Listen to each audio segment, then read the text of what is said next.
ravie aujourd'hui de vous parler de la posture de la tête de vache. Donc c'est une posture que j'aime beaucoup, surtout la partie du bas de la posture. La partie du haut, ça me prend un peu plus de temps à vraiment l'apprécier. Donc on va parler des deux parties, la partie haute et la partie basse. Et on va se servir d'un accessoire. Donc je vous invite à vous munir d'un foulard, d'un torchon, d'un grand mouchoir, d'une courroie, d'une cravate, une ceinture. Bref, ce que vous voulez, on aura besoin d'un accessoire. Donc la posture de la tête de vache, qu'est-ce que c'est? Donc si vous voulez rentrer dans la posture avec moi, je vous en prie. Donc vous pouvez passer par la posture de la table et emmener votre genou droit par-dessus votre genou gauche. Et donc dans cette posture, on peut choisir en fonction des capacités de notre corps, au niveau du bas de nos jambes. Donc de placer nos genoux l'un au-dessus de l'autre avec les deux pieds des deux côtés. Le plus important, c'est d'avoir les os des fesses bien ancrés au sol et les ischions bien ancrés au sol. Donc si ce n'est pas disponible pour vous, vous pouvez placer votre jambe ici, donc c'est-à-dire de l'autre côté du genou ou à l'avant du genou, en fonction de ce qui est préférable pour vous dans votre corps. Ce qu'on veut avoir, encore une fois, donc c'est les deux os des fesses bien ancrés au sol, le dos bien droit. Donc pour moi, bizarrement, les postures avec les pieds, la posture avec les pieds à l'avant, là, c'est quelque chose qui est assez inconfortable pour moi. Et donc, ici, on a notre genou droit au-dessus de notre genou gauche. Donc la suite de la posture, je vais me mettre sur le côté pour que vous puissiez voir. La suite de la posture, donc c'est en ce qui concerne le haut du corps. Donc avec le dos bien droit, dans le respect des courbes naturelles de la colonne vertébrale.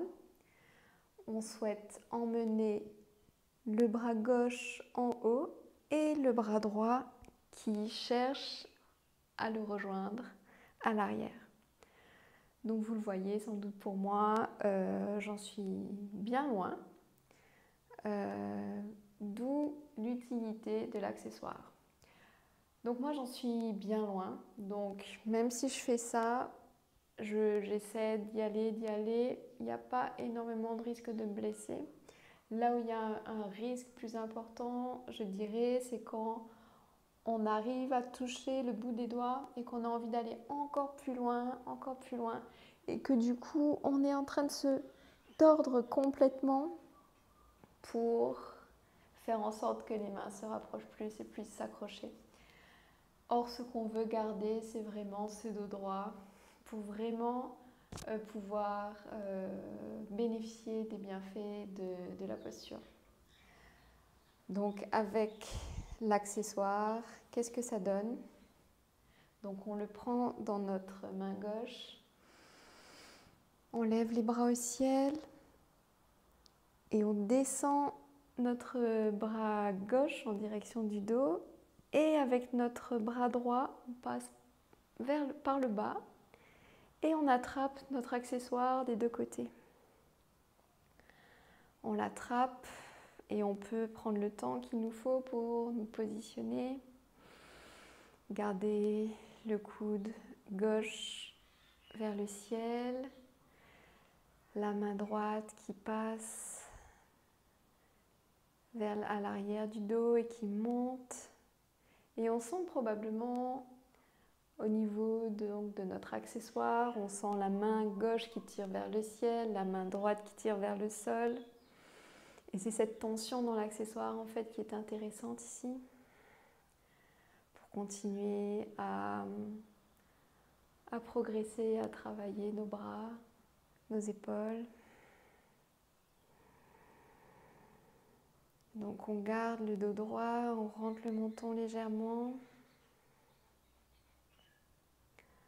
Puis vous pouvez sortir de la posture. Alors ce qui est intéressant dans cette posture, c'est qu'on cultive à la fois l'enracinement à travers nos os fessiers solidement ancrés au sol à travers nos jambes qui sont au sol également. Et on cultive aussi une certaine élévation. Je trouve aussi que c'est une posture où on peut travailler la concentration, où on arrive à assez facilement, en tout cas pour moi dans ma pratique, à être en lien avec moi-même.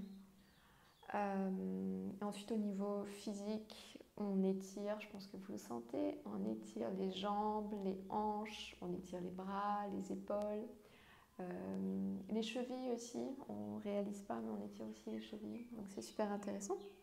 Je vais vous inviter à sortir de la posture, puis à me rejoindre donc dans une version de la table. Donc moi je change de côté pour que vous puissiez continuer à me voir et on fait passer le genou gauche sur le haut.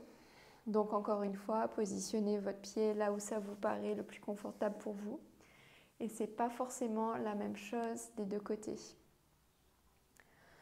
Donc peut-être que du côté droit, vous aviez plus de flexibilité par rapport au côté gauche ou inversement. C'est parfait. Et donc je vais vous inviter à prendre votre foulard maintenant dans la main droite. On va lever les bras au ciel. Emmener, plier le coude droit et descendre la main à l'arrière et redescendre la main gauche et attraper le foulard, l'accessoire. Et on garde le dos bien droit, on rentre légèrement le menton.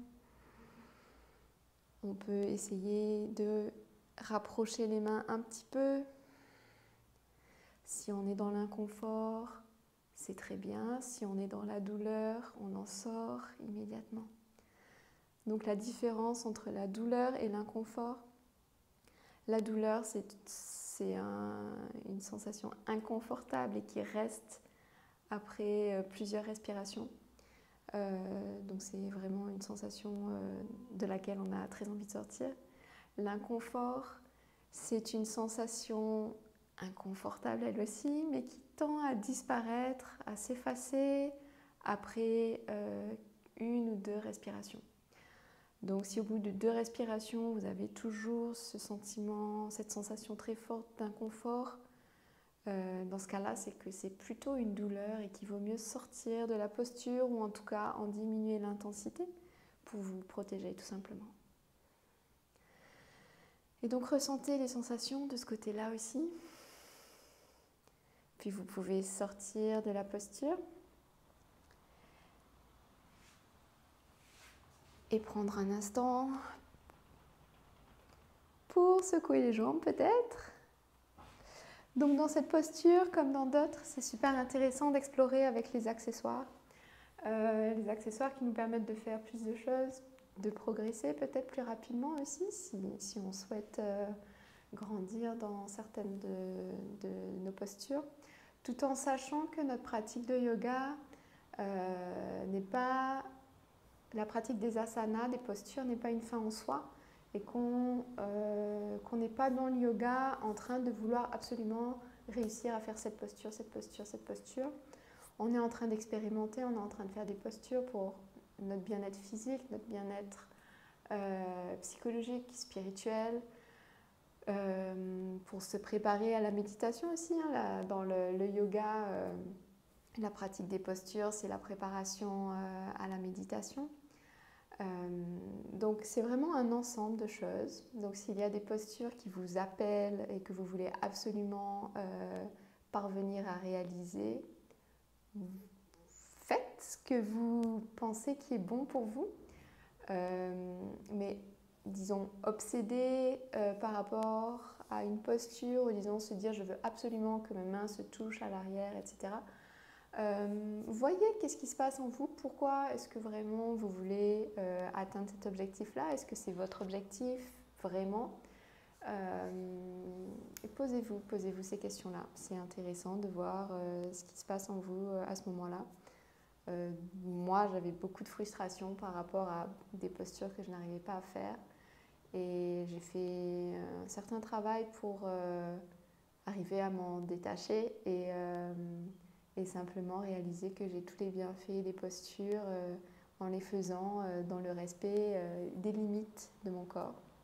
Donc encore une fois, les limites de mon corps, c'est pas ce qu'il ne peut pas faire, c'est vraiment respecter son cadre de ce qu'il peut faire aujourd'hui. Donc c'est intéressant vraiment de garder ça en tête. Donc je vous souhaite une bonne pratique et je vous dis à très bientôt. Salut!